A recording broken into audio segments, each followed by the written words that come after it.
الله احکام ته پاغي کې د دوی نه مخ واړو. بعض علما وایي چې فاعف عنهم واصفح دا زمير ټول تراجه دي ټول بني اسرائيل ته خدا آیات کریمه منسوخ ده. اوس عفو اصفح نشته بلکې قتال ده. ان الله يحب المحسنين بشك الله فخوي محسنان. ومن الذين قالوا دا تخفيف ده نسواراو ته. ومن الذين دا متعلق تر اخذنا پورې ده. اخذنا واخذنا من الذين قالوا ما اخذت ود اغه خلقنا قالوا اننا نسوارا چې دوی ویلو ځان ته چې موږ نسوارا یو ولم ينصروا عيسى دوی ځان ته نسوارا ویلي حال دا چې دوی د عيسى عليه السلام سره کومک نو کړي. ومن الذين ذا تقديم د جاری مجرور د اهتمام د پاره ده. قالوا اننا نسوارا اخذنا ميثاقهم ما اخذت ود دوی وعده دا ورست اخذنا ميثاقهم دا من الذين د دې پورې تعلق لري. ما اخذت وميثاقهم د دوی نه ټینګه وعده په انجیل کې بتوحید الله واتباع محمد چې تاسو به الله واحد لا شریک ګڼئ او د محمد صلی الله علیه وسلم اتباع وکوي. ونسوا حظا مما ذكروا به نو دوی هیر کړه یو برخه یعنی بعضا مما ذكروا به بعض هغه حصہ چې دوی ته پیغام ورکړی شوی نو دوی هیر کړو. حظا یعنی بعضا مما ذكروا به نو دوی هیر کړه. دوی درې ډلې شو نستوریا یعقوبیا او ملکانیا دا درې ډلې شو. فاغرینا بینهم العداوه اغرینا یعنی الزمنا والصقنا ما لازم کړه او ملصق کړه بینهم د دوی په مابین کې العداوه دشمنی والبغضاء او بغض الى يوم القيامه دا غایه د پر د عداوت او د بغضاء ده د دوی په مابین کې دا درې ډلې وي دا دشمنی به د دوی په مابین کې تر ورځې د قیامت پورې. وسوف ينبئهم الله او زرد چې خبر به ورکړي دوی ته الله پاک بما كانوا يصنعون فاغه ثبانی چې دوی پټول چې هغه به کتمان نعت محمد صلی الله علیه وسلم ده. یا اهل الكتاب قد جاءكم رسولنا اے اهل کتاب په تحقیق سره راغلو تاسو ته زموږ عظیم پیغمبر یبین لكم كثيرا مما كنتم تخفون دا حال د رسولنا نام حال دا چې دی پیغمبر بیانول تاسو ته كثيرا مما كنتم زیات مما دا صفت لپاره د كثيرا ده كثيرا کائنا مما كنتم ډیر چې دا ډیر کائن دي د هغه څنګه كنتم تخفون چې وای تاسو چې پټولم من الكتاب د کتابنا نو کوم آیاتونه چې تاسو پټول دا پیغمبر تاسو ته بیانې لکه نعت النبي صلی الله علیه وسلم دا دوی پټول او پیغمبر علیه السلام ورته بیانول. دا رنګه آیت الرجم دوی پټول او پیغمبر علیه السلام ورته بیان کړ. بشارت عیسی باحمد عیسی علیه السلام چې د محمد علیه السلام کوم زیره ورکړو دا دوی پټول او پیغمبر علیه السلام ورته راخاره کړ.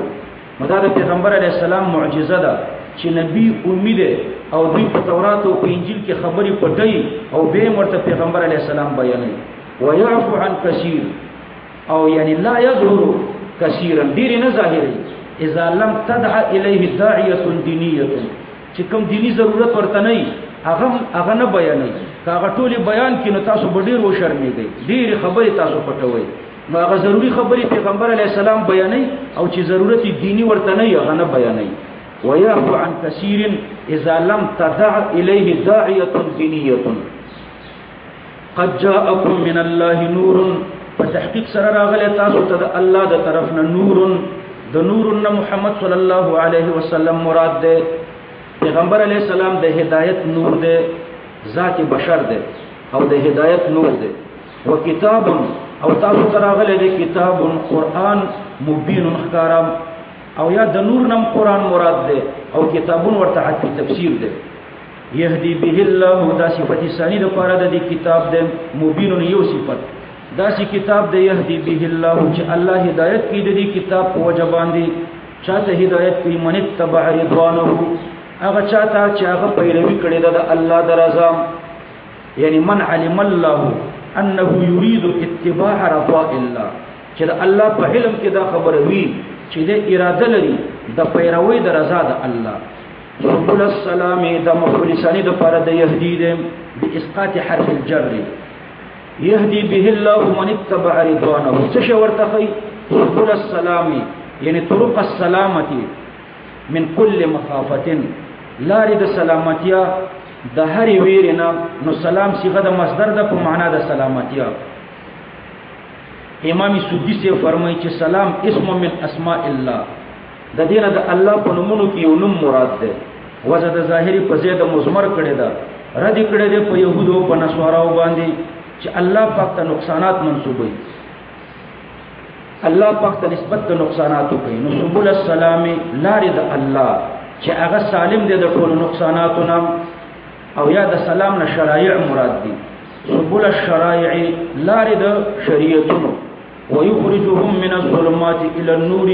او روباش دوی د تیارو د کفر نه رڼا د اسلام ته باذنه یعنی بارادته ويهديهم او دوی ته خودنه کوي الى صراط مستقيم هغه طرف د صراط مستقيم ته هو الاسلام چې هغه د اسلام لار ده دا مستقیمه ده په مابین د افراط او د تفریط کې لقد كفر الذين قالوا ان الله هو المسيح ابن مريم اشاره الى افراط بعض النصارى في حق عيسى د استقامت نقیض الله ذکر کوي د استقامت په مقابل کې افراط او تفریط ده الله پاک د افراط او د تفریط بیان کوي دا اوس د ما قبل سره ربط په دې طریقه لقد كفر الذين فتحقيق سره کفر کړي واغه خلقو هغه يعقوبيو نصارا درې ډلې نستوریا يعقوبیا ملکانیا د دې درې وړو عقیده الله پاک بیانوي د یعقوبیو عقیده داوا قالوا چې دوی ویلي ان الله هو المسيح ابن مريم بشک الله چې د مسیح ابن مریم دی یعنی الله پاک عیسی علیہ السلام دی قل نو دا الله ورته جواب ورکړي قلت دوی ته وایا فمن يملك من الله شيئا نصوب فمن يملك من استفهامي انکاریه ده د توبیخ د پاره او فمن يملك فاد پاره د عطف د معطوف علیه ورته مقدر ده اصل کې داسې ده ان کان کما تزعمون که خبر هم داسې وی لکه څنګه چې تاسو ګمان کوئ فمن يملك نصوب مالک شي من الله یعنی من قدرت الله او من اراده الله د الله د قدرت او د الله د اراده نه شيئا د یوشي ان اراده کچرت الله اراده وکي ان يهلك المسيح چې هلاک کی المسيح عيسى عليه السلام دلته د اهلاك نه مراد الاماته لا عن سخط وغضب اماتت مراد ده لا عن سخط وغضب عام معنى د اهلاك ده الاماته عن سخط وغضب ودلته لا عن سخط وغضب مراد ده كعيسى عليه السلام الله پکوجي نبي ابا الله څوک به مالک شي څوک به د الله نه خلاص کی ان يهلك المسيح ابن مريم وامه او د مور مړکی ومن في الارض جميعا او هغه څوک الله وجني چې په دې ځمکه کې دي جميعا ټول جميعا د حال د متعاطفاتنا او یا د من حال ده من يملك من الله شيئا څوک به مالکی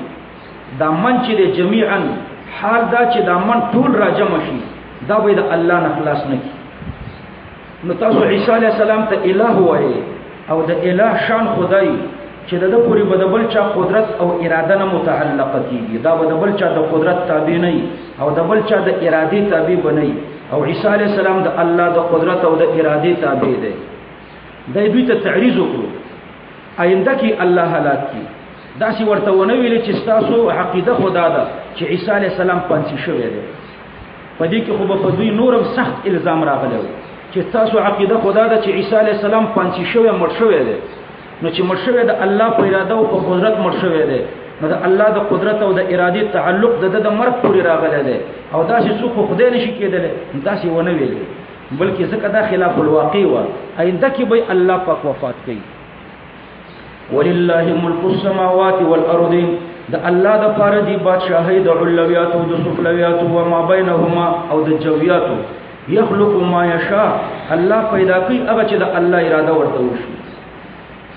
نو عیسی علیہ السلام بلا اب پیدا کولی شي آدم علیہ السلام بلا اب و ام پیدا کړي والله على كل شيء قدير الله په هر شی باندې د قدرت والا دی وقالت اليهود والنصارى نحن ابناء الله واحباؤه الله د يهودو نه شکایت کی د دې دوړو نه يهود او نصاراو نه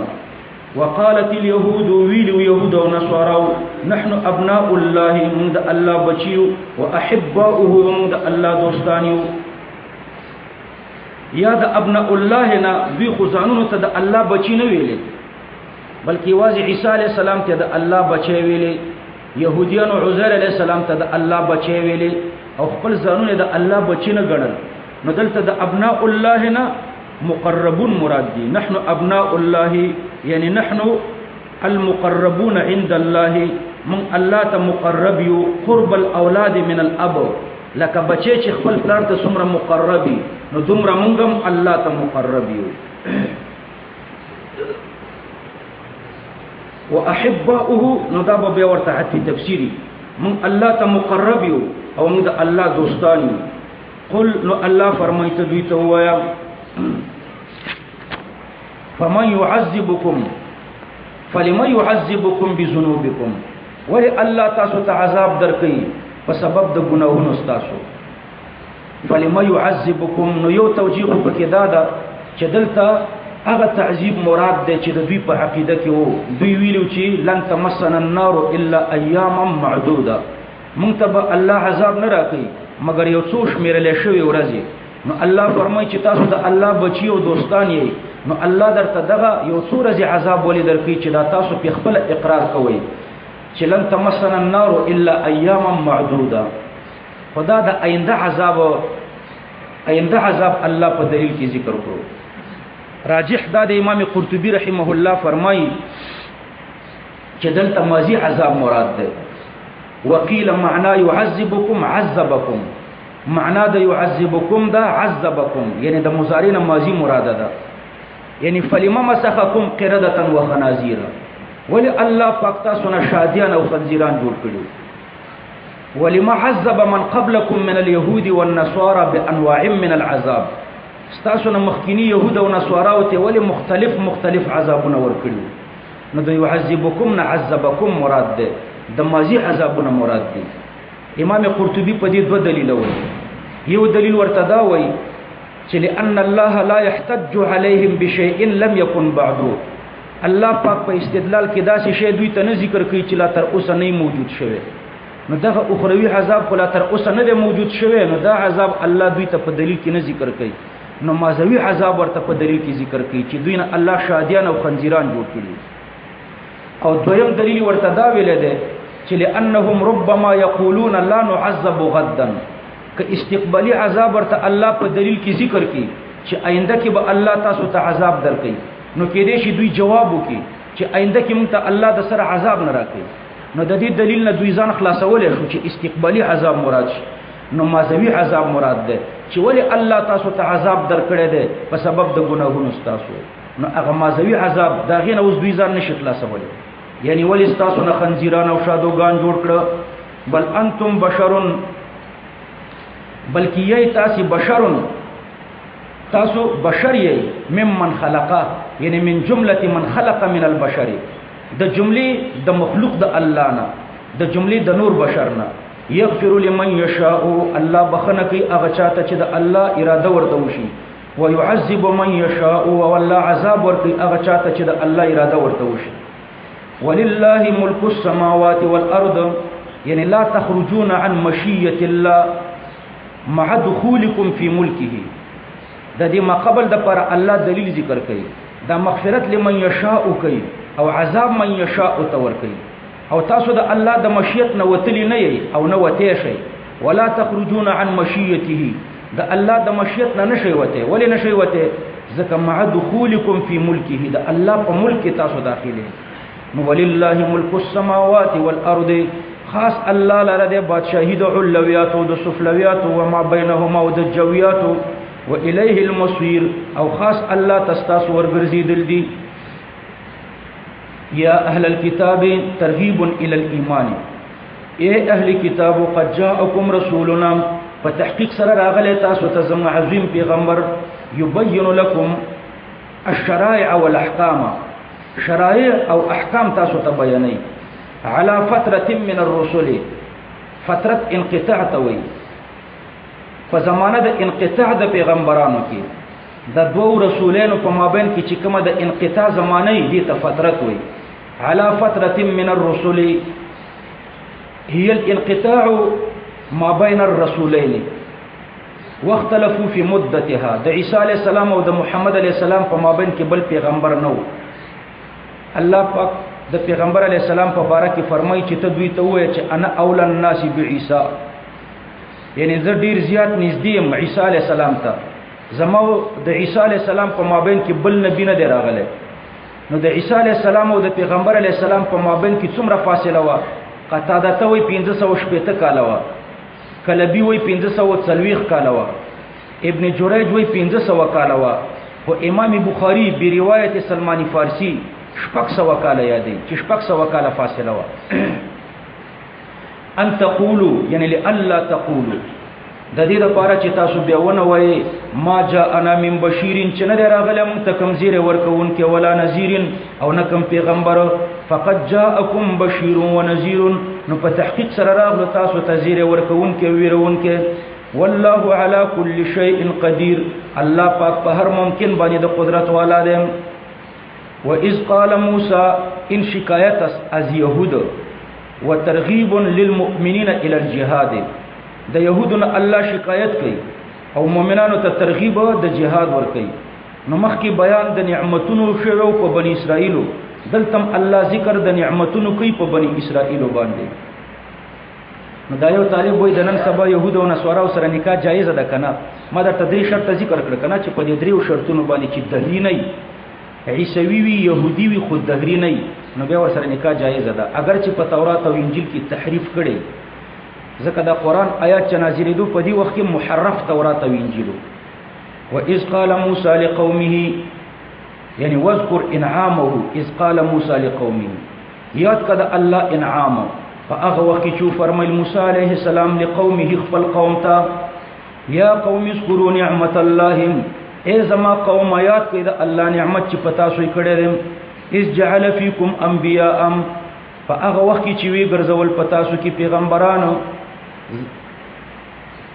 وجعلكم او وی ګرځولې تاسو ملوکن بادشاہان یعنی وجعل منکم ملوکا ټول خو بادشاہان نو بعضی پکې بادشاہان وآتاكم او درکړو تاسو ته من المن والسلوى وغيره ما لم يؤت احد من العالمين دومره نعمتونه درته درکړو چې ندي ورکړې شوی یو کس ته د عالمین ماضیینونه یا قوم ادخلوا الارض المقدسه ای زما قوم داخل شئ د شام زمکه ته دا دولس نقبا چې مخکې ذکر شو دا دوی الله پاک موسی علیہ السلام په دوی کې منتخب کړو د شام زمکه ته ولېګل شام ډېر خپل زمکه وا او خلک ډېر قوي وو جبابره او عمالقه ډېر قوي وو نو موسی علیہ السلام ورته فرمایل چې د شام حسن خپل قومونو ته بیان کړي خدا ورته مو وایي چې الته ډېر قوي خلک وو دوی ویروي ما نو دوی ټول د موسی علیہ السلام خبره ونه منله صرف دو کسانو پکې ومنله نو یا قوم ادخلوا الارض المقدسه ای زما قوم داخل شئ تاسو الارض المقدسه دی مقدس زمکه د شام ته التي كتب الله لكم هغه مقدس زمکه د شام كتب الله لكم چې الله تاسو ته مقرر کړی دا ولا ترتدوا على ادباركم او تاسو مګرځئ على ادباركم بخبلوا شاګانو باندې من خوف الجبابره فتنقلبوا یعنی فترجعوا بیا بتاسو وګرځئ خاسرین تاوانیانو نو قالو دوی ورته ویلې دا دروازه سپټکی ورته خلاصه کې به مو بندوي نه خلاصه کې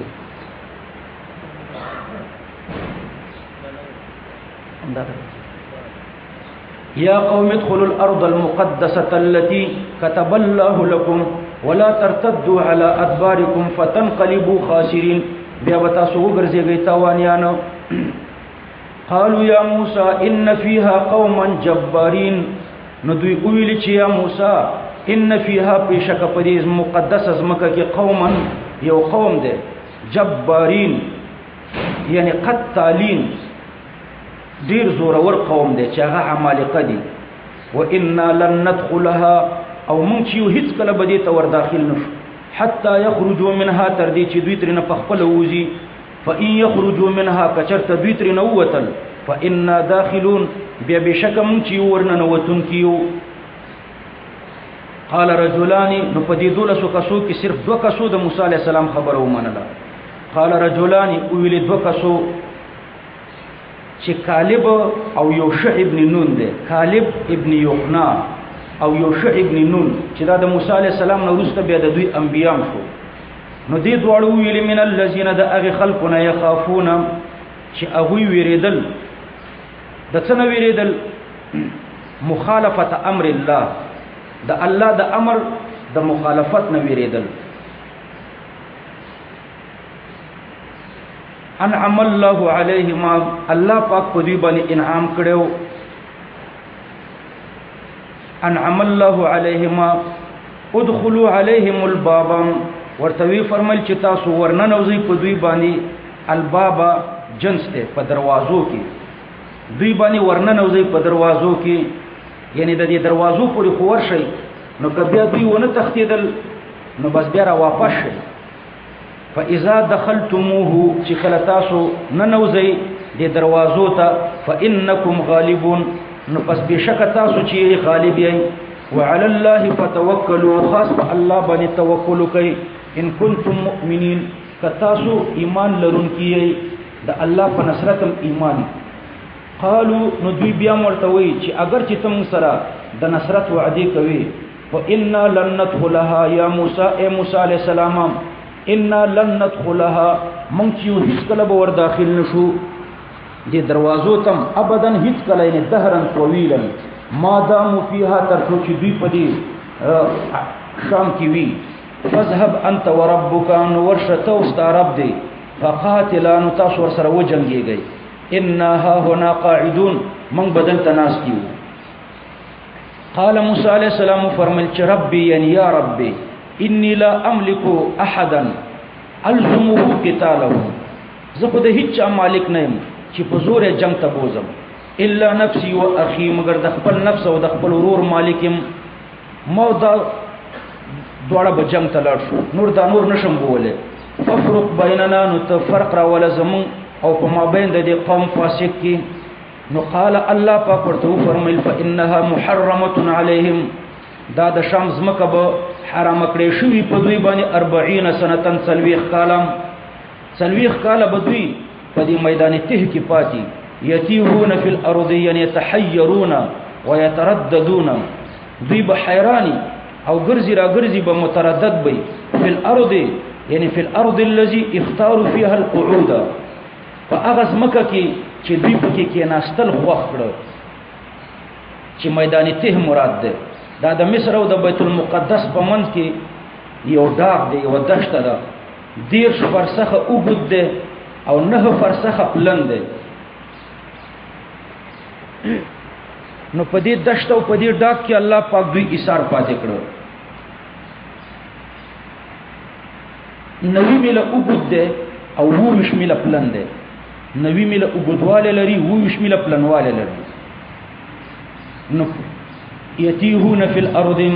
دوی به حیرانی په دې ځمکه کې. نو په دې ځمکه کې دوی 40 کاله پاتې وو. مزل به یو کړو د شپې، سحر ته لږ نږدې ټیم کې به وده شو، چې وده به شو چې بیا به د خوب نه راپاڅېدو، په هغه ځای کې به پراته وو د کوم ځای نه چې دوی مزل شروع کړی وو. نو 40 کاله دوی په دې دشته کې الله پاتې کړو. بیا موسی علیه السلام او هارون علیه السلام همدلته وفات هم شو. دغه دوه کسه چې د الله نه ویرېده، یوشع او کالب، دې دوړو په قیادت کې الله پاک د شام فتح کړو. فلا تأس على القوم الفاسقين، نو تمخفقيږي په فاسق قوم باندې. واتلو عليهم نبأ ابني آدم بالحق، نو دلته مخکې دوی د مرګ نه ویریدو، دلته اوس د آدم علیه السلام د بچی ذکر کوي چې هغه د مرګ نه ویریدو، مرګ وکړ.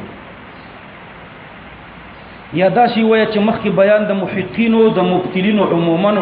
او دلته الله پاک د محقینو د مبتلینو ذکر خصوصا کوي، تخصیص بعد التعمیم کوي. واتلو علیهم نبأ ابنی آدم،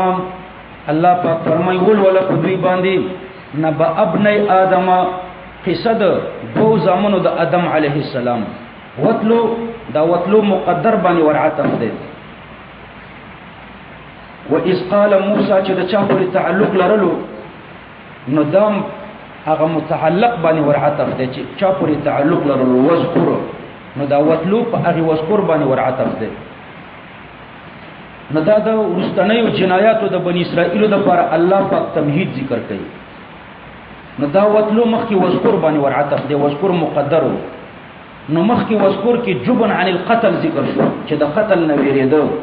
او په دې کې اقدام علی القتل الله ذکر کوي. جبن عن القتل هم ګناه ده، اقدام علی القتل هم ګناه ده. نو د دوه ګناهونو ذکر الله پاک وکړي، یو د وذکر د عنوان لاندې، یو د وتلو د عنوان لاندې. وتلو علیهم ولولا قدوی باندې، نبأ علیهم دا هم ضمیر بنی اسرائیل تراجه ده، بنی اسرائیل باندې ولولا. پیغمبر علیہ السلام ته امر د تلاوت وکړو په دې بنی اسرائیل، اعلاما علی رسالته. دا بنی اسرائیل خبرول دي پر رسالت د رسول الله صلی الله علیه وسلم، چې تی بنی اسرائیل ته ولولا. نو بنی اسرائیل به په دې پوښي چې ته د الله پیغمبري، ځکه امي چې هیڅ کتاب نه لوستله هغه په دې قصه باندې نشي خبرې ده بغیر د وحی نه. نو وتلو علیهم دا به د پیغمبر علیه السلام معجزه ولولا په دوی باندې. نبأ ابن آدم، واقعا د دوو زامنو د آدم علیه السلام،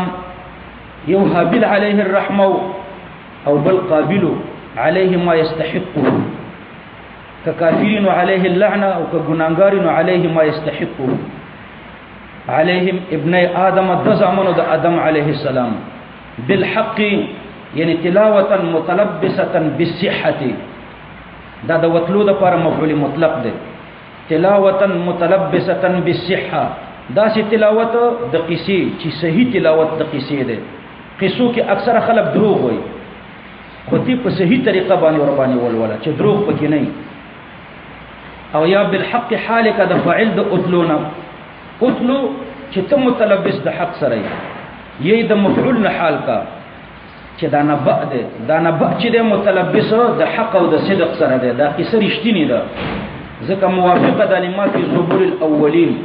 د مخکنیو کتابو سره موافقه ده. په تورات او په انجیل کې هم داسې ذکر شوی ده لکه څنګه چې په قران کې ذکر شوی ده. اذ قربا قربانا، فاغه وخت کې قربا قربانا چې دوی قرباني وکړه، یو قرباني. اذ دا ظرف د پاره د نبأ ده، دا واقعه کله پیښه شو؟ اذ قربا قربانا، په دې ټیم کې پیښه شو. نو چې د نبأ د پاره دا مفعول فيه ده. اوس اعتراض راځي چې نبأ خو مصدر ده او مصدر خو ضعیف العمل ده، نو په دې اذ کې څنګه عمل وکړو؟ تاسو ورته جواب ورکړئ چې دا ظرف ده، والظرف يكفيه رائحه الفعل. دا ظرف د پاره رائحه د فعلم کافی ده. اذ قربا قربانا، فاغه وخت چې دوی قرباني وکړه، قربانا یو قرباني خو نه وکړي، دو قرباني کړي وي. نو قربانا مصدر ده، والمصدر لا يصنع ولا يجمع، نو جنس ترنه مراد ده دو قرباني. او یا تقدیر پکې ولګوا، اذ قربا یعنی قرب كل واحد منهما قربانا، هر یو د دې دوړو نه یو قرباني وکړه. حابیلم قرباني وکړه او قابلم قرباني وکړه. نو د آدم علیه السلام بچی به په یو نسب پیدا کېده. د قابل سره خپل خور پیدا شو، او د حابیل سره د قابل خور اقلیمانو میدا، او د حابیل خور یهوزانو میدا. نو د حابیل سره په یو ګډه یهوزا پیدا شو، خو دا یهوزا لګ بادرنګ و. او د قابل سره چې په کم نسب باندې خپل خور پیدا شو اقلیما، هغه خپل و. نو د آدم علیه السلام په دین کې قانون داو چې د یو نس بچی به د بل نس د بچیو سره، د یوې ګډي بچی به د بلې ګډي د بچیو سره نکاح کوله. نو د قابل خوري چې اقلیما و، د یو حابیل ته په نکاح ورکول غوښتل، او د حابیل خور چې یهوزا و، نو د قابل ته په نکاح ورکول آدم علیه السلام غوښتل چې یو بل ته سره په نکاح ورکړي. قابل په خپل خور زړه نه کېدو، آدم علیه السلام ته ویلي چې زما خور چې اقلیما ده، دا زه حابیل ته په نکاح نه ورکوم، بلکې زه خپل ور سره نکاح کوم. حالانکه په یو نس باندې دواړه پیدا شوي او نکاح ور سره حرام و. آدم علیه السلام ډیر منع کړو، لیکن دې نه منع کېدو. نو بیا آدم علیه السلام د دوی د تسلی د پاره و فرمایل چې تاسو دواړه قرباني وکړئ. د چا قرباني چې قبول شو هغه به د اقلیما سره نکاح وکړي. نو حابیل د شپون کېو او قابل چې د زمیندارو. نو حابیل یو خپل ګډ راوستو او علال کړو او په یو غونډۍ کې خودو، نو د اسمان نور راغلو، هغه وسوځول. نو د قرباني قبول شو او حابیل یو کمزوري ګډه راواخسته د خپل پټیونه او هغه په وغونډې کې خدا هغه الله ونسو زولا نو فتقبل من احدهما د یو نه قبول شو ولم يتقبل من الاخر او د دې بل نه نشو قبول نو د حابیل قرباني الله قبول کړو د قابیل قرباني الله قبول نه کړه قال لا اقتلنکم نو قابیل ویلی چې لا اقتلنکم خامخا وبوجنم ز خامخا تعالرم دا جمله مستأنفه ده كأنه قيل فماذا قال من لم يتقبل قربانه هغه سړي چې قرباني قبول نشو هغه څو ویلي نو الله فرمایي چې هغه ګستاخی وکړه حابیل ته دمکی ورکړه چې لا اقتلنک زبتا وجنم قال حابیل ورته فرمای لما را حسد اخیه چې کله د خپل ورور حسد ولیدلو نو دته تسلی ورکړه چې ته ما سره حسد ولیکې انما يتقبل الله من المتقين بشک الله پاک چې هغه قبلول کوي د متقینونو من المتقين في ذلك باخلاص النيه نو حاسد لره پکار دي چې د نعمت د محرومینا چې د نعمت نه محروم شي نو دا د نعمت محرومی د دې لپاره سبب خپل تقصیر او خپل ګناه وګڼي نو حابیل دی قابیل ته وی چې دا خو ستا تقصیر دی ما ولې وجني اول خپل ځان نه ملامت ته ځان د متقینو نه کچ ستا قربانی م الله قبول کړي نو الله پاک د متقینو نه قبلې نو ته متقیشه الله بستا قربانی قبول کړي نو دا ستا خپل تقصیر دی ما ولې ملامت وی لئن بسطت الی یدک نو کچرته ته بسطت یعنی مدد ته کته چرته اوغت کی الی ما ته یدک لاستی لئن بسطت یدک الی لا الی مفعول به غیر صریحی ده او یدک چې ده مفعول به صریحی ده دا مفعول به غیر صریحی مقدم کړو لتذکیره نفسه الی خپل ځان ور یادولو تذکیر د نفس تذکیر د اخوت ده یعنی خپل وروري ورته یادوله او تذکیر د اخوت مانع د قتل نه ده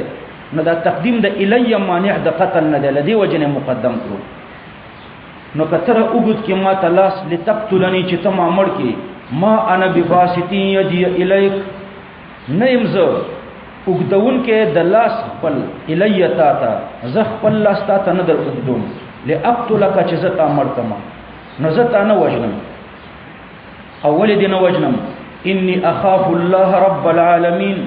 بشک زچم ویریګم د الله نام چې رب العالمین ده تعلیل للامتناع عن بسطه يده ليقتله دا علت د پاره د دې خبره ده چې زخ خپل لاس ولې تا ته نه درکوم نو زه د الله نه ویریګم زه خپل لاس تا ته نه درکوم دویمه فائدہ پدې کې ارشاد د قابل تم چې ته د الله نه ویریګا لکه زه چې د الله نه ویریګم او تا ته خپل لاس نه درکوم نو تم د الله نه ویریګا او ما ته خپل لاس مره کوم دا رنګ دریم پدې کې تعریض ده قابل ته چې قاتل د الله نه ویریږي ځکه قتل کوي څوک چې د الله نه ویریږي هغه قتل نه کوي انی اريد بشک ز اراده لرم تعلیل اخر لامتناعه عن البسط حابیل ورته وای چې ز خپل لاس تا ته ولې نه دروګدم یو خو زه د الله نه ویریږم او دویم دا چې انی اريد ان تبوء باسمي واسمك ز خپل لاس ځکه نه دروګدم چې ز اراده لرم ان تبوء چې ته گرفتار شي اخته شي باسم زما په ګناه باندې او اسمک او په خپل ګناه باندې نو دا دوه علت ذکر کړو او هر یو مستقل علت لہذا یو په بل ورعطف نکړو دویم دا که یو په بل ورعطف کړي وي نو بیا بچا دا توهم کولو چې مجموعه د دې دوړو به یو علتي او هر یو به جز د علتي نو الله پاک یو په بل عطف نکړو چې هر یو جز د علت نه دی بلکې مستقل علت دی زه اراده لرم ان تبوء باسمي چې ته اختش زما په ګناه و اسمک او په خپل ګناه نو ته زما په ګنام اختشي یعنی باسم قتلی په ګناه د قتل زما چې ته ما مړ کی نو زما د قتل چې کوم ګناه د پدیبم اختشي و اسمک او په خپل ګناه دم د ګناه بل کما ابن عباس فرمایي و اسمک الذي كان قبل قتلي ستا هغه ګناهونه چې زما د قتل نه مخکینیو په هغه ګناهونو هم ته اختشي د اسمی او د اسمک په معنا خو پوه شئ باسمی زما په ګناه باندې زما ګناه کومه ده یعنی اسم قتلی اسم په ګناه د قتل زما چې تمام مړ کی نو په اسم د قتل زما به ته اختشي و اسمک یعنی اسمک الذي كان قبل قتل مطلقا په ګناه د اسمک الذي په ګناهونو ستا باندې چې هغه زما د قتل نه مخکې هغه مطلقي ګناهونه مراد دي دا د عبد الله ابن عباس معنا ده د اسمک او د زجاج معنا ده ان تبو ازیر دلرم چې ته اختشي به اسمي یعنی به اسم قتلی په ګناه د قتل زما و اسمک او په خپل ګناه وهو عدم الرضاء بحكم الله چې هغه عدم رضا ستاده په حکم د الله الله حکم کړی دی چې د یوې ګډي بچي به د خپل خور سره هر قابل به د خپل خور سره نکاح نه کوي چې په یو نسور سره زیږیدل ده او حابیل به د خپل خور سره نکاح نه کوي نو ته د الله په دې حکم راضي نه یې نو دا ستا زړه ګناه ده دا دویمه معنا مې درته ذکر کړه دریمه معنا انی اريد زیرا دلرم ان تبوءم چې ته اختشي باسمي زما په ګناه زما ګناه یعنی باستسلامي وعدم الابتداء بالقتل چې ما ته ځان در حواله کړو او ما ابتداء بالقتل ونکړه نو کته ما ته الله سره وګوت کی نو زما په دې ګناه بم ته اختشي او اسمک او په خپل ګناه بم ته اختشي فتكون من اصحاب النار نو بیا به تشهید ملازم د اور سره د عرفي معنا ده وذالک دا تزیل د پاره د ما قبل ده او دا چې د الله پاک فرمای جزاء الظالمین دا جزاء د ظالمانو ده بعض علما فرمای چې حابیل قویو د قابلنا لكن تحرج عن قتله د قابل وجل د ګناه غنلا نو د الله د ویره نظام تسلیم کړو او په دغه وخت کې دفاع کول نو جایز نو ځکه خپل دفاع ونکړه حابیل خپل دفاع ونکړه دفاع خو لازم او واجب ده خو د دفاع ونکړه ځکه په دغه وخت کې دفاع نه وجایزه نن سبا څه حکم دی چې یو سړی ته مړ کوي نو نن سبا دفاع جایزه ده او کنه ده جایزه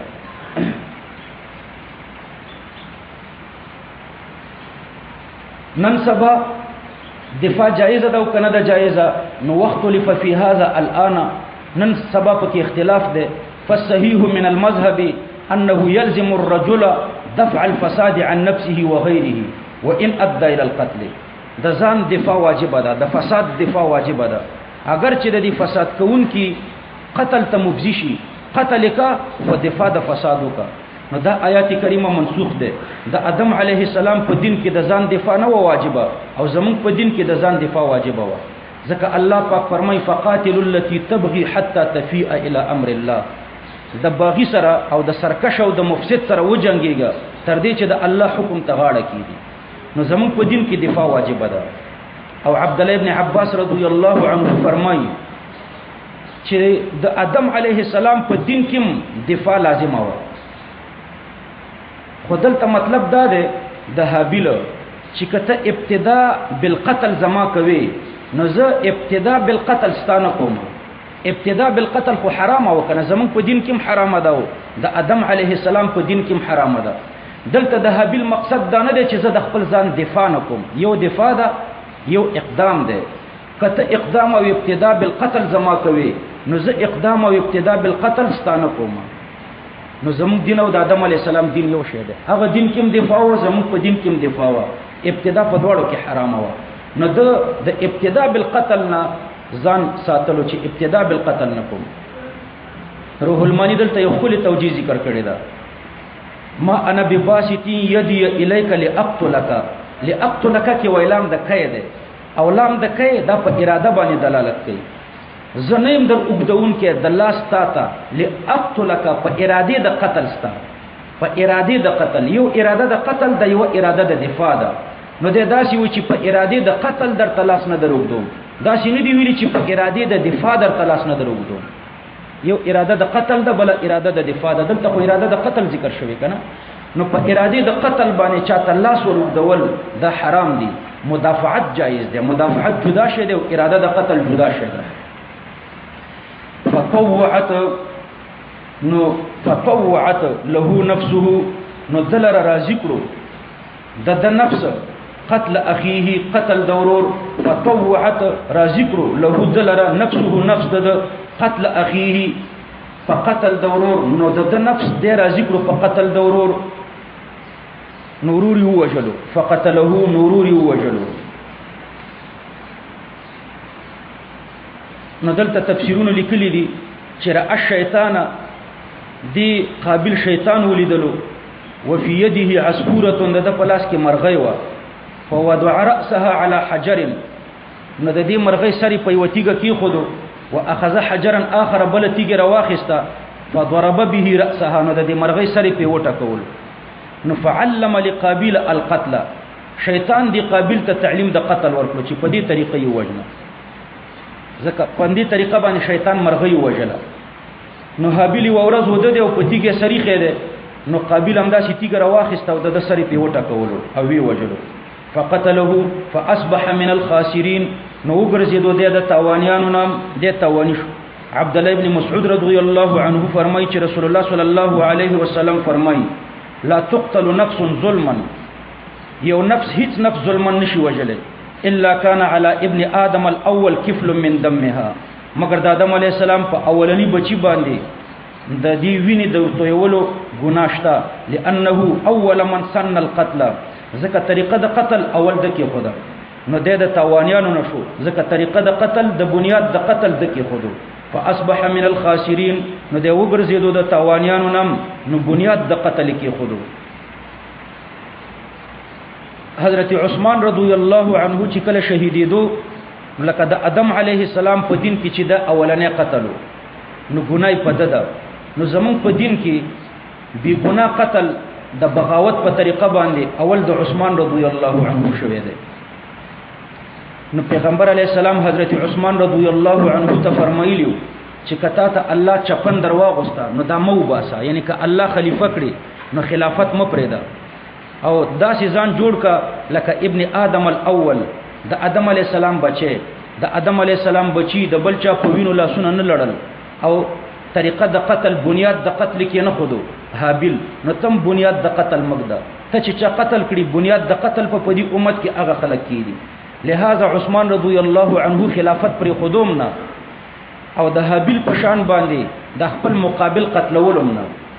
حتی چې عثمان رضی الله عنه شهید شو. فبعث الله غرابا نو مفسرین لیکي چې څلوي خرزي ده په شاکړو په دې نه پویدو چې اوس په دڅو کې نو الله راولي ګلو یو کارغه يبحث فی الارض چې سپړلې کول پزمکه کې زمکه سپړلا لیوریو د دې لپاره چې وخی دی حابیل ته کیف یواری چې څنګه د خر کی سوءه اخیه هغه جسد د خپل ورور کیف یواری د مفعول ثانی د لپاره د یوریه ده یوریه هو مفعول اول ده او کیف یواری دا ورته مفعول ثانی ده. یوریه دا د رؤیت بصری نه ده خو دو مفعولین ته متعدی ده التعدیه بالهمزه لاثنين لیوریه چې وروخید ته کیف یواری چې څنګه یستر څنګه د پټکی سوءه اخیه جسد د خپل ورور قال یا ویلتا نو دی قابل ویل چې یا ویلتا الویل الهلکه هلاکت وی نو یا ویلتا یعنی یا هلکتی ای زما هلاکت نو دا افسوس کول کې او شرمنده سړی چې وی خپل هلاکت ته आवाज کوي او ورته وی چې راشه امدادي ټیم دی ځکه زه اوس ډیر وشرمېدم. اعجزت ایز عاجز شم ان اكون مثل هذا الغراب چې شم په شان د دې کارغه فاواري د عطف دې په دې اكون باندې اعجزت ان اكون او اعجزت ان اواري زه عاجز يم د دینه چې زه خخ کم سوءه اخي جسد د خپل ورور په دې کو شنو اواري مې عطف کړو په دې اكونا جواب د پاره د استفهام مې نه کړو ځکه په دې کې د یو لوی لانجې نه ځان خلاص کړو. اعجزت ایز عاجز شم ان اكون ایز عاجز شم ان اواري د دې خبرین چې زه خخ کم سوءه اخي بعض علما دا اواریا دا جزاء د پاره د استفهام ګرځي. یا ویلتا اعجزت ان اكون مثل هذا الغراب دا استفهام او فواریا دا جواب د پاره د استفهام دی، لیکن په دې اعتراض راځي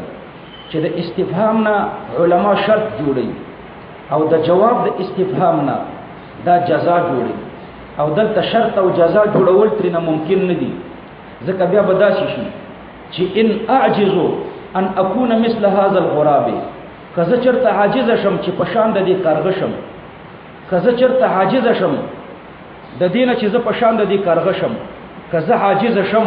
فاواري نخخبكم سوءه اخي، جسد د خپل ورور نو اواري دا پټول د جسد د ورور دا په عجز نه مرتب، دا په عدم د عجز مرتب دی، چې عاجز نشي نو پټ وي کی، چې عاجز شي نو څنګه به پټ، نو کدا جواب د استفهام شي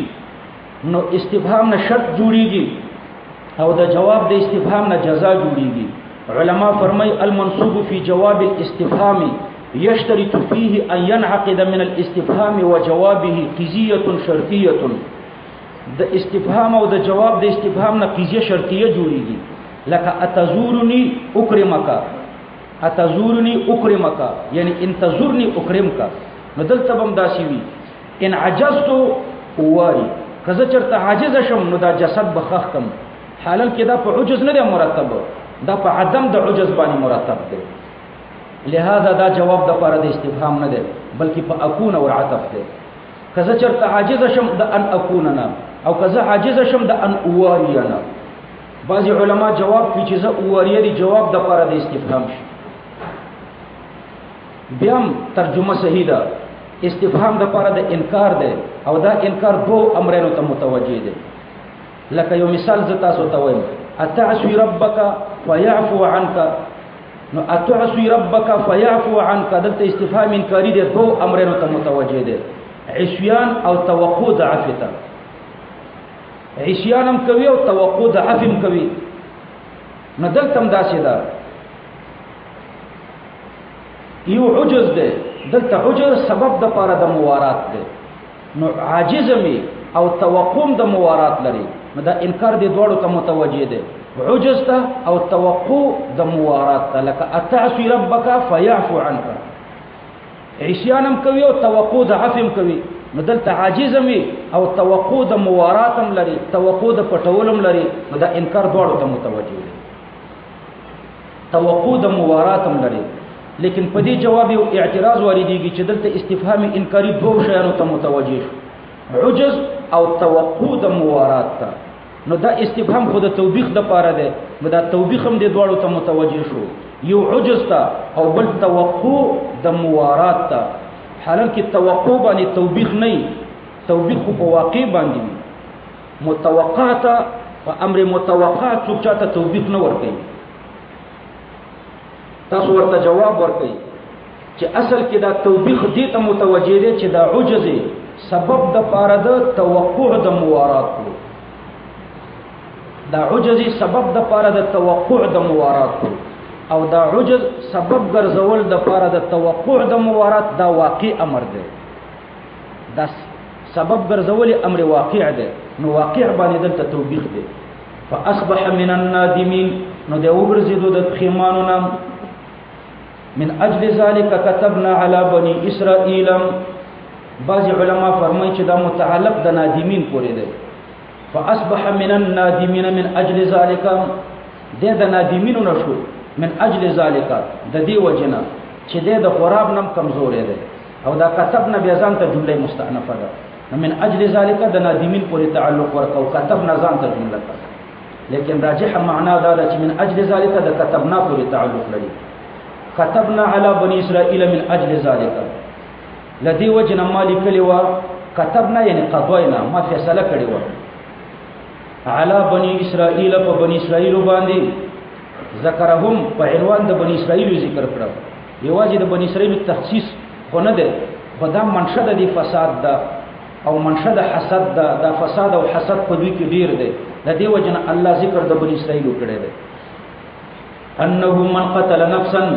دا مې ور باندې لازم کړی و، انه چې شان ده من قتل نفسا چا چې اوجل یو نفس بغیر نفس، بعد پر د مقابله ده، بغیر د مقابله د نفس نه قصاصا نه دی وجل، او فساد او بغیر د فساد نه فی الارض فزمکه کې،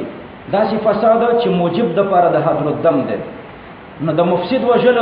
دا خو جایز دی، لکه ستا پورته څوک د غلا د پاره در اوړي یا تا وجني یا تی په خپل دفاع کې مړتی، نو بیا دلته قصاص مساس نشته، خو بغیر د نفس نه دی وجل دی او بغیر د فساد نه دی وجل دی. فکأنما قتل الناس جميعا، نو دا داسې دی لکه د چې وجلي وي ټول انسانان. ومن احیاهم، او چا چې یو نفس را ژوندی کړو د مرګ نه بچ کړو، فکأنما احیا الناس جميعا، دا به داسې وي لکه ټول انسانان چې د را ژوندي کړي وي. ولقد جاءتهم رسلنا، په تحقیق سره راغلي دوی ته پیغمبران زمونږه بالبینات، په واضح معجزاتو، متلبسو د واضح معجزاتو سره. ثم ان كثيرا منهم، بیا بشک ډیر د دوی نه بعد ذالک ورسته د دینه فی الارض لمسرفون، پس مکه کې اسراف کوونکي بالقتل والفساد. نو پیغمبرانو نو ورسته پکار دي چې دوی اصلاح کړي وي، حالل کې دوی فساد کول. انما جزاء الذين يحاربون الله ورسوله، الله پاک فرمای انما جزاء الذين، بشک جزاء الذين، جزاء د هغه خلقو يحاربون الله ورسوله چې هغه جګړه کوي د الله او د الله د پیغمبر سره. په دې کې دوه احتمال دي. یو احتمال دا دی چې دا د عرنیین او مرتدین په اړه کې د آیات کریمه نازل شوې ده، لیکن دا توجیه ضعیفه ده. راجح دا ده چې دا د خطا طریقو په اړه کې نازل شوې ده او د دې لپاره ډېری قرینې دي، ورسته به درته قرینې ذکر کوم. انما جزاء الذين، دا جزاء الذين دا مبتدا ده، اي يقتلوا دا ورته خبر ده. بشکا جزاء الذين، جزاء د هغه خلقو يحاربون الله ورسوله چې دوی جګړه کوي د الله او د الله د پیغمبر سره. ويسعون في الارض فسادا، او دوی کوشش کوي په ځمکه کې د فساد، یعنی قطع طریقې کوي. یقطعون الطريق، قطع طریقې کوي، او قطع طریقې دا چې د الله او د الله د پیغمبر سره جګړه، ځکه الله او د الله پیغمبر امر په اصلاح د ارضی باندې کوي او دوی په دې ځمکه کې فساد کوي. نو دا داسې شو لکه د الله او د الله د پیغمبر سره جګړه. نو جزای چې دا ان یقتلوا، جزای دا چې دوی دې ووژل شي. ان یقتلوا دا خبر ده. او يسعون في الارض فسادا، فسادا منصوب ده، دا د فاعل د يسعون نه حال واقع شوی ده. يسعون في الارض مفسدين، یا ذوی فساد، او یا حمل مبالغتن ده، یا مفعول له ده لاجل الفساد، یا مفعول مطلق ده، ځکه يسعون په معنا د يفسدون سره ده. ان يقتلوا، ان فعلوا القتل، کدی قطع طریق یوازې قتل کړو نو دا قطع طریق دی قتل کړي. او يصلبوا، ان قتلوا واخذوا المال، یا دی پانسی کړي شي، کچرته قتلم کړو مالم لوټ کړو، کدو کای کړو نو به پانسی کا. پانسی دا د چی وستنه ورته نسب کا، او د دې ستنی په سر کې 13 وس پنه ورکا، او د پاسه نه په دې گیډه ور باندې دا سراتم لو چې دا اوس پنه ترنه ګوټه خواته وځي، او به د لاندې طرف نه په غشو ولا 3 ورځې پم دی باندې پریدا، او 3 ورځې باندې چرته په دشت کې وګرځو چې جنازې هم څوک. نو او يصلبوا، ان قتلوا واخذوا المال، یا دی پانسی کړي شي کچرته قتلم کړو او اخذ د مالم کړو. او تقطع ايديهم وارجلهم من خلاف، او یا دی فریق کړي شي لاسونو بخي من خلاف اردل بردل، ان اخذوا المال فقط، کچرته فقط مال اخذته. نو قطع طریق په درې قسمه ده، کله سړی وجني مال نه اخلي، کله سړی موجني مالی موالی، کله خالی مال واخلي سړی ونه وجني. نو الله ورته درې سزاګانې ذکر کړي. که خالی قتل کړو نو د قطع طریق دیم قتل شي، که قتل او قتلم کړو مال مخسته نو ان يصلبوا، او کچرته صرف مال اخسته ان اخذوا المال فقط نو ان تقطع ايديهم، نو د لاسونه دی غوڅ کړي شي. لاس به ولې غوڅه لاخذ المال، ځکه په دې لاس پر دې مال راخسته دي. وارجلهم خيدم قطعا لاخافه الطريق، ځکه په دې خوې د لارونی مسافر ويرول. من خلاف او ينفوا من الارض، او یا د ځمکې نه وشړل شي. ان اقتصر على التخويف فقط، کچرته اختصار په ویرولو باندې کړو، صرف د پلاره کې ناس تو خلک ویرول، نو که صرف خلک ویرولیو نو بیا د ځمکې نه وشړل شي. د امام سے په مذهب المراد الحبس، د دینه بندي کول مراد دي، نو دا دی بندي کړی شي. ذالک لهم خزیون دا د دوی لپاره رسوایی ده، په دنیا دا صفت لپاره د خزیون ده، دا په دنیا کې ورته رسوایی ده، نو دا دنیوي سزا ده. ولهم فی الاخرة عذاب عظیم، او د دوی لپاره په آخرت کې عذاب دی لوی. نو ذالک لهم خزی فی الدنیا، دا د دنیا رسوایی ده، دنیا کې خو رسوا شوی هم دی او عذاب هم ورته ورکړی شوی دی، دوه کاره شوي دي. ګوره لاس او پښې کټ شو دی عذاب، او وشرمېدو دا شرمې رسوایی ده. نو رسوا شو او لاسم کټ شو، یا رسوام شو او پانسیم شو، یا رسوام شو قتلم شو، یا رسوام شو بندیم شو، نو خو سزا ورته شته او شرم هم ورته شته. نو الله پاک یوازې د شرم ذکر کوي، ځکه شرم په دنیا کې دا د عذاب د دنیا نه اصیل خلکو ته شرم ډیر غټ تکلیف دی، عذاب برداشت کوي خو شرم نه برداشت کوي. نو الله پاک دا غټه سزا ذکر په دنیا کې وکړي. ولهم فی الاخرة عذاب عظیم، او د دوی لپاره په آخرت کې عذاب عظیم دی. نو آخرت کې شرم نشته، خزیون نشته، خزیون هم شته. لکه په دنیا کې چې خزیون مو عذاب مو، خو خزیون ولې ذکر کړو؟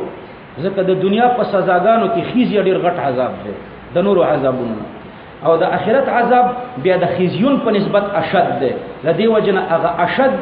عذاب د آخرت عذاب چې هغه اشد دی د خزیون نه، نو الله هغه ذکر کړو. او د دنیا خزیون د اشد ده د دنیا د عذاب نه، نو الته الله پاک یوازې خزیه ذکر کړو، او د آخرت په جانب کې یوازې عذاب ذکر کړو، ځکه عذاب د خزیون نه قوي دی.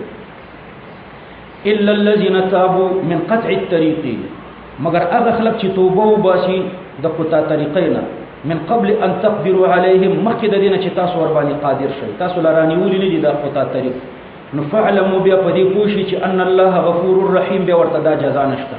دا د دې لپاره دلیل دی چې دا د مرتدینو په باره کې نه دی. مرتد باندې کته قادر هم شو توبه یې وستا بیا به سزا نه ورکوي، او که قادر نه يم توبه یې وستا بیا به سزا نه ورکوي. نو من قبل ان تقدروا عليهم دا د قطع طریق سره لګيږي، د مرتد سره نه لګيږي. نو دا آیات د مرتدینو په باره کې نه دی، بلکې د قطع طریقو په باره کې دی. دویم دا دی چې د مرتد یو سزا ده چې سر کټ کول دي، او دلته مختلفې سزاګانې الله ذکر کړي، یقتلوا او یصلبوا او تقطع ایدیهم وارجلهم. نو د مرتد سزا مختلفه نه ده، بلکې یو سزا ده. ګوره دا شرعي سزا چې ده دا په درې قسمه ده، یو ته حدود وای، بل ته قصاص وای، بل ته تعزیر وای. تعزیر دی ته وای چې شریعت ورته سزا نه مقرره کړي او د قاضي رائے ته پیږي، او حدود دی ته وای چې شریعت ورته سزا مقرره کړي وي خو د الله حق پکې غالب وي. الله مقرر کړی دا، شریعت سزا مقرره کړی دا، خو د الله حق پکې غالب دی، ته حدود وای. او قصاص دی ته وای چې الله مقرره کړی وي خو د بنده حق پکې غالب وي. د تعزیری جرمونو تفاصیل الله پاک د رسول الله صلی الله علیه وسلم بیان تفریحی دي، داغي تفصیل پیغمبر علیه السلام بیان کړی دی، او د وخت حاکمانو ته اسپارل دي د تعزیری جرمونو سزا، او د دې حدود او د قصاصونو د پیغمبر علیه السلام رائے ته نه دی پریخي، او د وخت حاکمانو ته نه دي اسپارلي. نو په حدودو کې تغییر هم ناراضي، معاف کول هم نشي، سفارش هم پکې نه قبليږي. نو دا حدود چې دی په قطع طریق د پر الله دا حد ذکر کړي، د غل د پر حد ذکر کړي، د زنا د پر حد ذکر کړي، د تهمت د زنا د پر حد ذکر کړي، او حد الشرب دا په اجماع مقرر شوی دی. نو دا ټول د گرفتاری نه وروسته بنه معاف کیږي، او د گرفتاری نه مخکې به نه معاف کیږي. یوازې قطع طریقه که د گرفتاری نه مخکې توبه وویسته نو معاف کېدی بشي د گرفتاری نه مخکې، او که د گرفتاری نه مخکې توبه نه وویستلې نو بیا به نه معاف کیږي. او دا نور حدود د گرفتاری نه مخکې وي که وروسته وي هغه نه معاف کیږي. او قصاص چې دی دا د ولی د عفو په وجه معاف کیږي. نو دا حد د قطع طریق الله پاک دلته ذکر کړو. یا ایها الذین آمنوا اتقوا الله، اے مومنانو د الله نه ویریږئ، فی محاربته و محاربه رسوله، یعنی قطع الطریق، په قطع طریقې کې د الله نه ویریږئ. وابتغوا الیه الوسیله، اولټوي الله ته قرب، الله ته ځان نږدې کړئ، بفعل الطاعات وترك السيئات وصحه العقائد. الله ته قرب ولټوي په فعل د طاعات او په ترک د سیئات او په صحت د عقاید، دا درې کار وکړي. نو په دې باندې به تاسو الله ته نږدې شئ. وجاهدوا فی سبیله او جهاد وکړه د الله په لار کې لعلکم تفلحون د دې لپاره چې تاسو کامیاب شئ. نو ګوره توسل چې ده د دې د مختلف اقسام لري. الله ته د تقرب اسباب، توسل خو تقرب ته وایي کنه، وسیله چې د قد تطلق بقرب وقد تطلق بآلة. د وسیله اطلاق کله په قرب باندې کیږي، کله اطلاق په آله د قرب باندې کیږي. نو د تقرب اسباب یعنی وسیله چې د دې لپاره مختلف اقسام دي. اول قسم د وسیلې لپاره تقرب بالایمان دی، په ایمان باندې الله ته ځان ورنږدې کول. دا سبب د لپاره د قرب دی اتفاقا، دا توسل جایز دی اتفاقا چې ایمان وسیله د لپاره د غفران کې. او دا وسیله په قران کې راغلي ده. الله پاک فرمایي اننا آمنا فاغفر لنا ذنوبنا، من ایمان راوړی دی، نو د دې ایمان په وسیله باندې زموږ ګناهونه معاف کړه. نو د دې په اختلاف کې خو څه د دې په جواز کې څه اختلاف نشته. نو دا توسل بالایمان دی. دویم توسل او تقرب بعمل نفسه، په خپل اعمال باندې الله ته ځان ورنږدې کول، دا بالاجماع جایز دی. خپل اعمال الله ته وسیله کې، لکه حدیث الغار. حدیث الغار کې هغه درې کسه په غار کې ریسر شوی، درې وړو خپل اعمال الله ته وسیله کړ. خپل اعمال نو د خپل اعمال په وجه باندې الله په دوی راحت راوستو. نو خپل اعمال الله ته وسیله کول، لکه حدیث الغار کې د دې په اختلاف، د دې په جواز کې څه اختلاف نشته.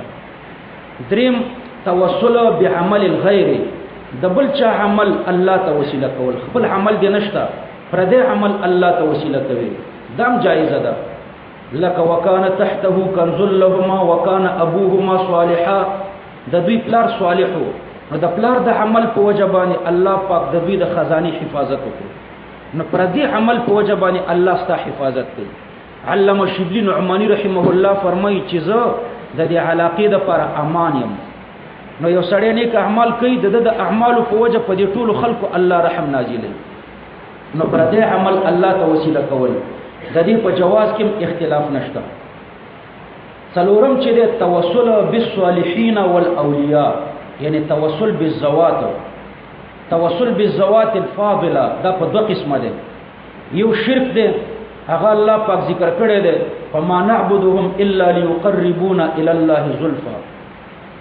کافرانو بوتانو عبادت کولو، توسل بالذوات الفاضله به کولو. خدا شرکی توسل بالذوات الفاضله په دې کې شرط عبادت ته متوسل به ده. دا څوک چې ته الله ته وسیله کوي چې د عبادتو کې، نو دا شرکی توسل ده. چې دا څوک ته الله ته وسیله کوي د عبادت مو کې، لکه پیغمبر علی السلام الله ته وسیله کوي او د پیغمبر علی السلام عبادت پکې وکړي، یا یو ولی الله ته وسیله کوي او د دې ولی عبادت پکې وکړي. لکه کافرانو بچ خپل بوتان الله ته وسیله کول او د بوتانو عبادت به پکې کولو، نو دا شرکی توسل بالذوات الفاضله ده چې عبادت د متوسل به پکې راشي. او دویم شرک نه ده. شرک نه ده هغه دا ده چې صرف الذوات الفاضله پیغمبر یا ولی یا مجاهد د الله ته وسیله کی، خود دې دا څوک چې وسیله کړي د عبادت نه کوي،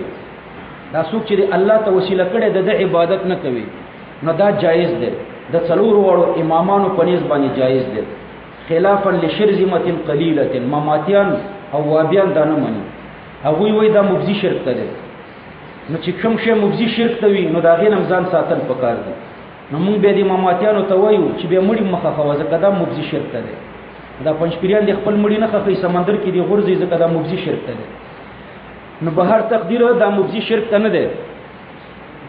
نو دا توسل د ټول امت مسلمه په نسبت باندې توسل بالذوات الفاضله،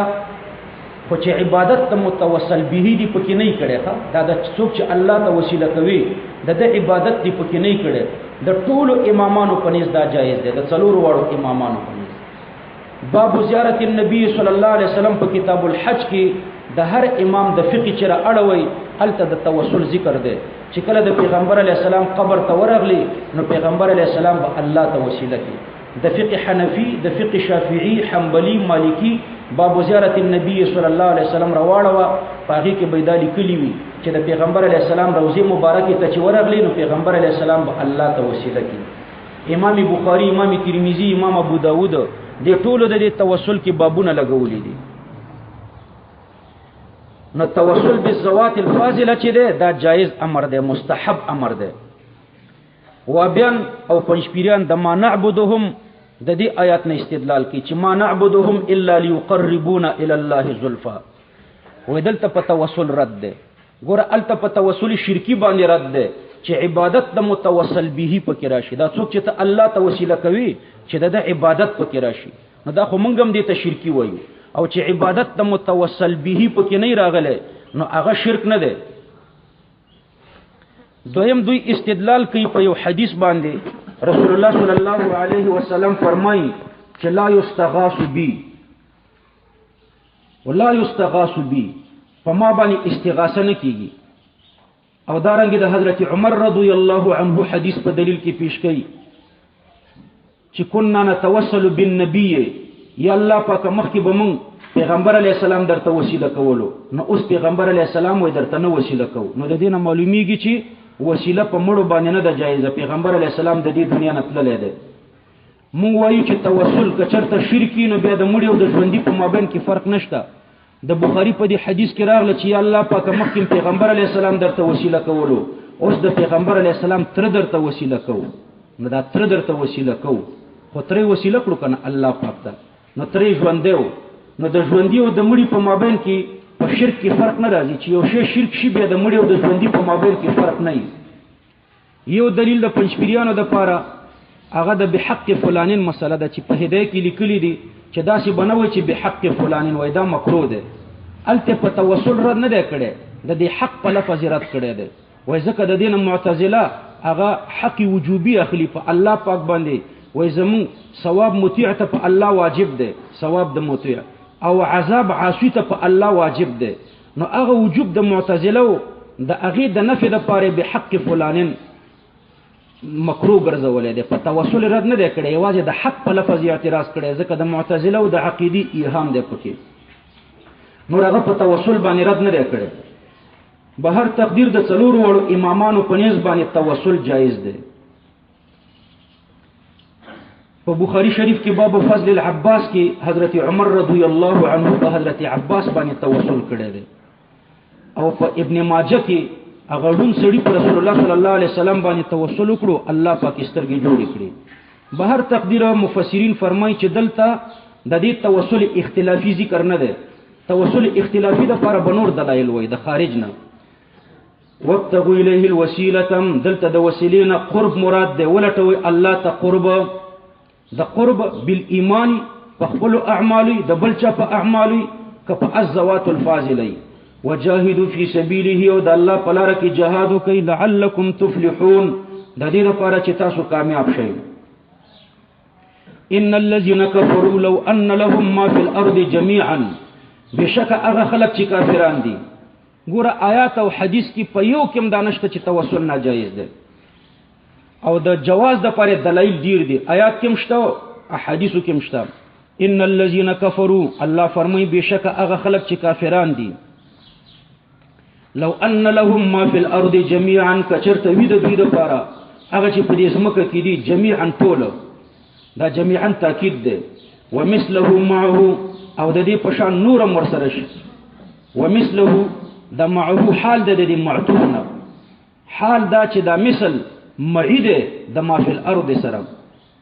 هو ضمیر موصول تراجه ده دی ماته. لیفتدو به، د دې لپاره چې دې فدیه ورکی په دې ما فی الارض او په مثل د ما فی الارض من عذاب یوم القیامت، د عذاب د ورځې د قیامت نه.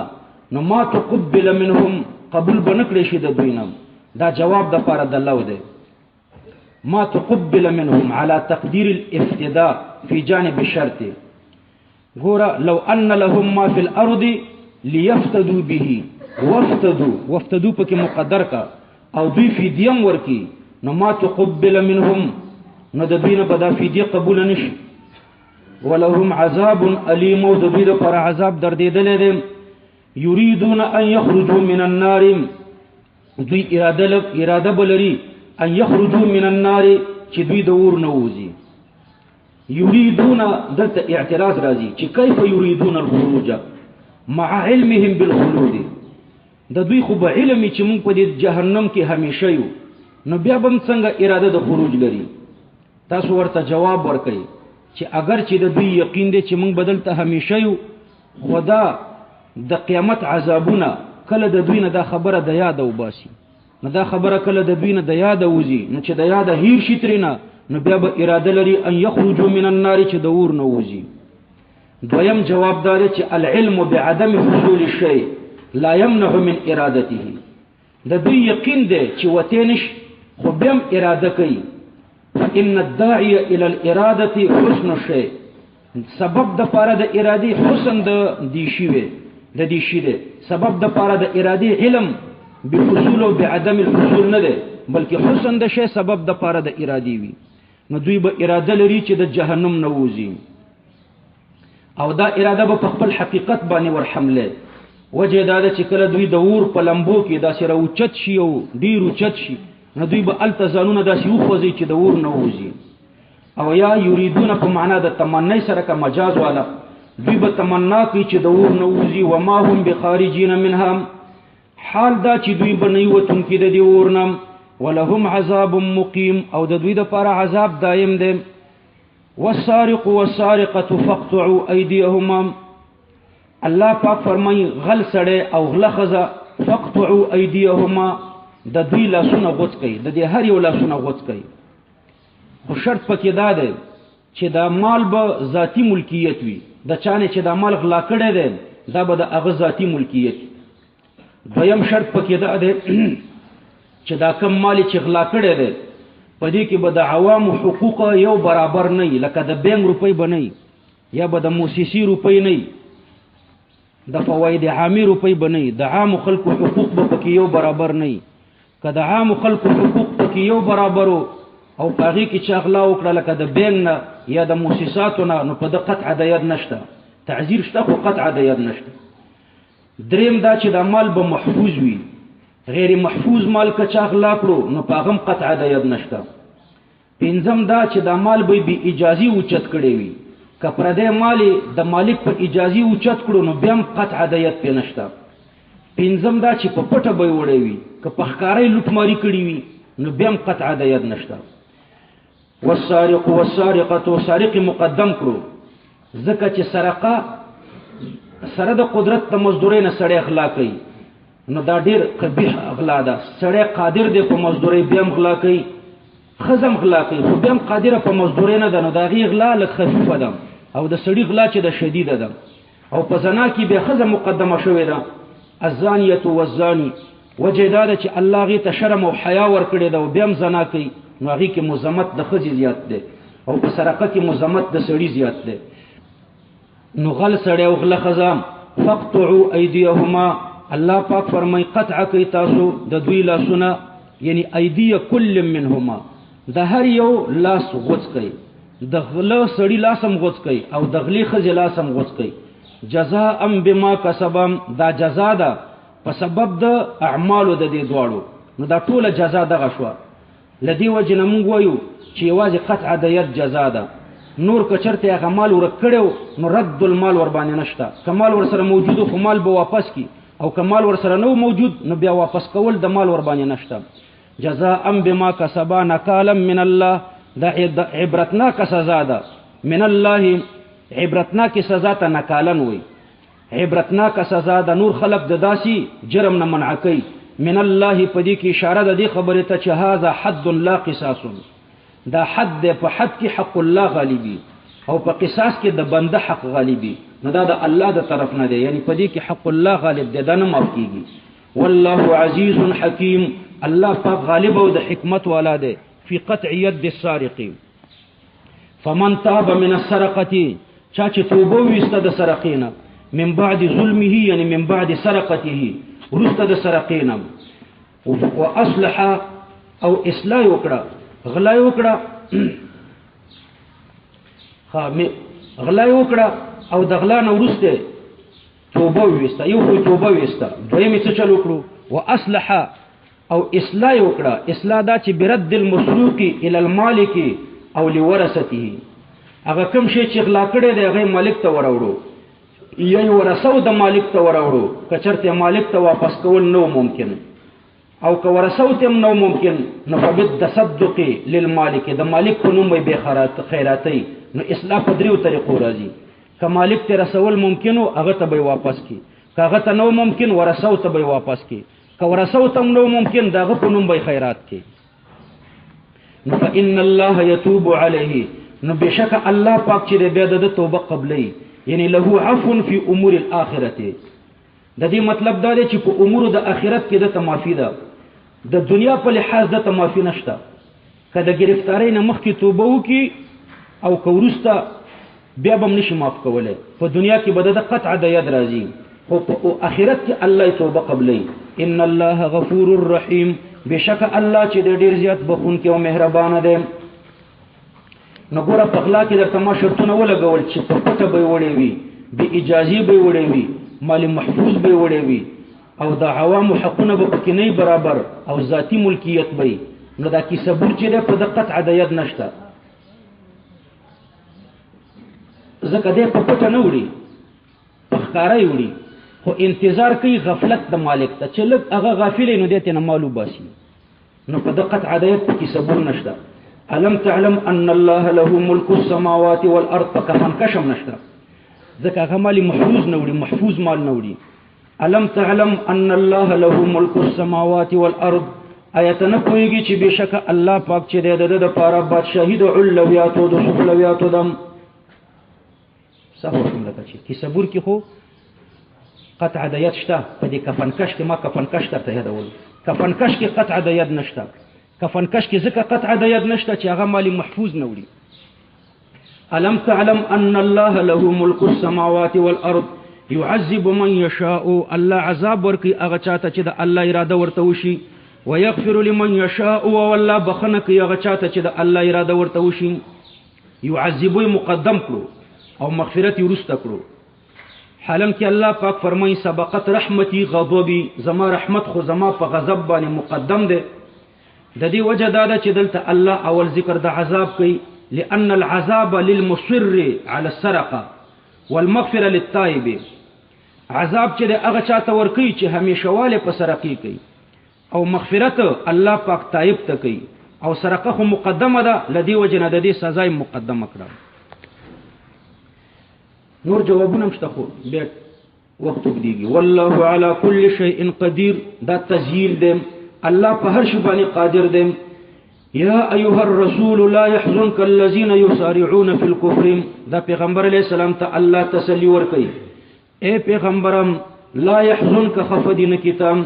الذين اغخلك يسارعون في الكفر يعني يقعون في الكفر سريعا چې په تیزی سره په کفر کې ورغورځيږي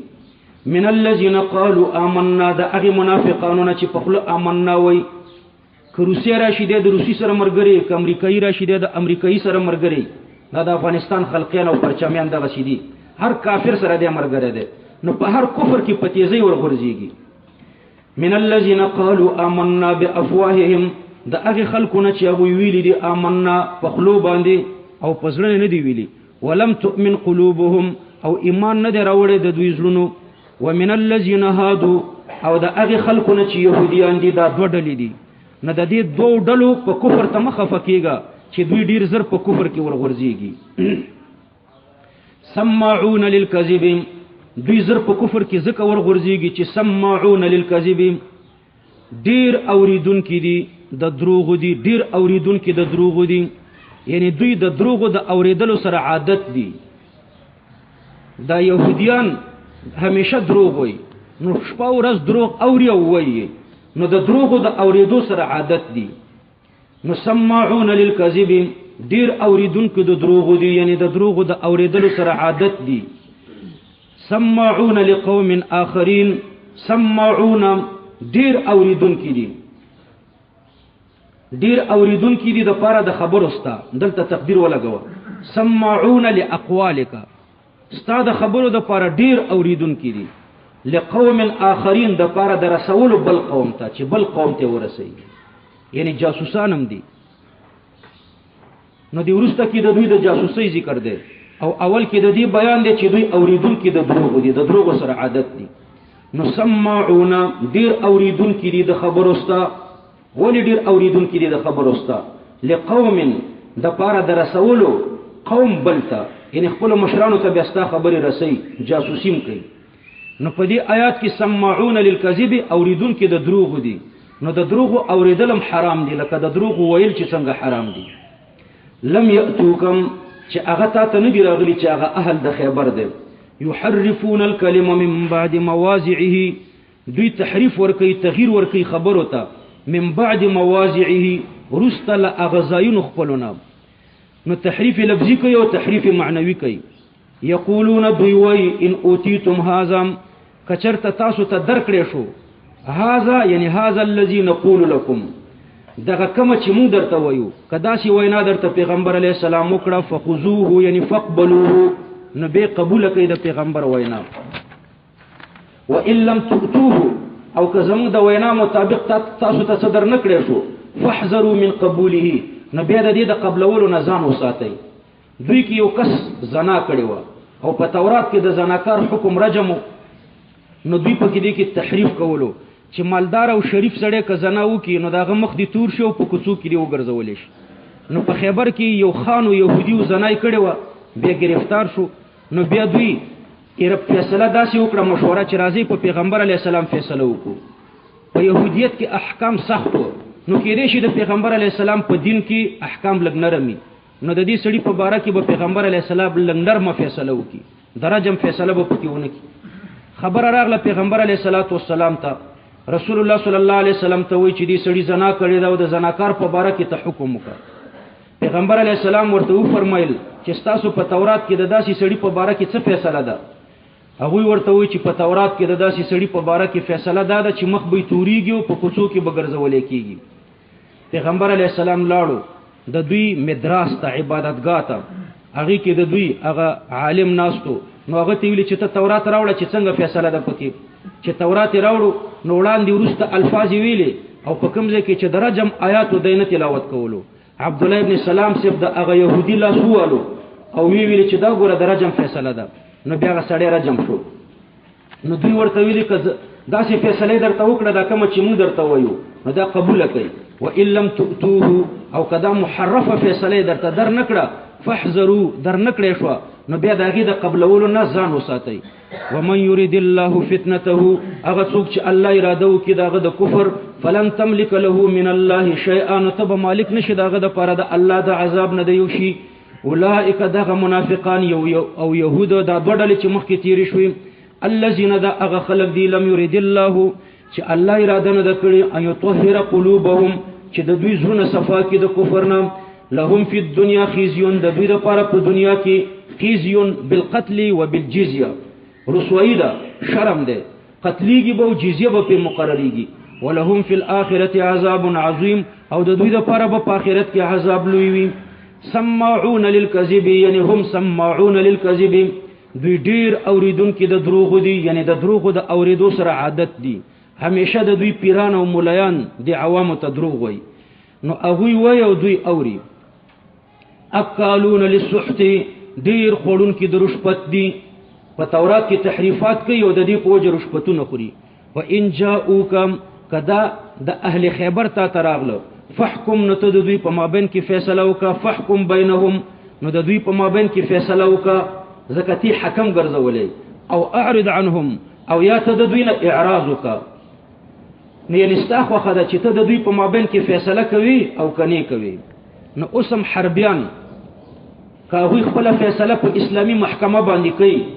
نو اسلامی قاضي ته مسلمان قاضي ته اختیار ده چې حربي ته فیصله کوي او کني کوي دغه خوخه ده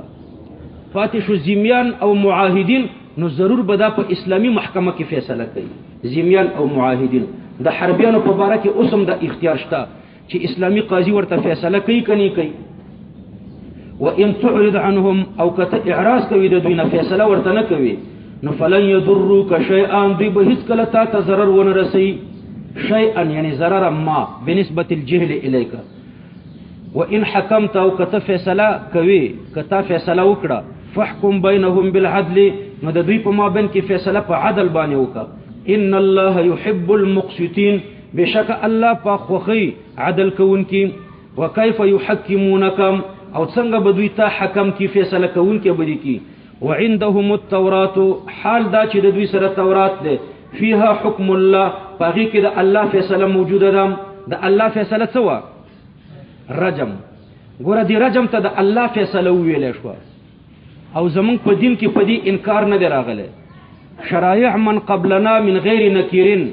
زمون په دین کې به باغي عمل کیږي نو په دې حکم الله به په زمون په دین کې عمل کیږي ځکه زمون په دین کې په دې رد نه دی راغله نو رجم زمون د دینم فیصله ده ځکه دا د الله حکم دی او زمون په دین کې پیرد نه دی راغله پوه شرایع من قبلنا من غیر نکیرن زمون په دین کې حجت ده نو رجم دا حکم الله ده نن سبا بازي مولایان د دینه منکریږي ثم يتولون من بعد ذلك بيدوي اعراض کوي من بعد ذلك یعنی من بعد حکمک استاد فیصلین ورسته چې تورته فیصله وکي وما اولئک بالمؤمنین او کله چې دوی د تورات د فیصلین مخ وړولو نو نه دي دوی بالمؤمنین بالتورات ولا بکاب نه په تورات باندې ایمان لرونکي دي او نه په تا باندې ایمان لرونکي دي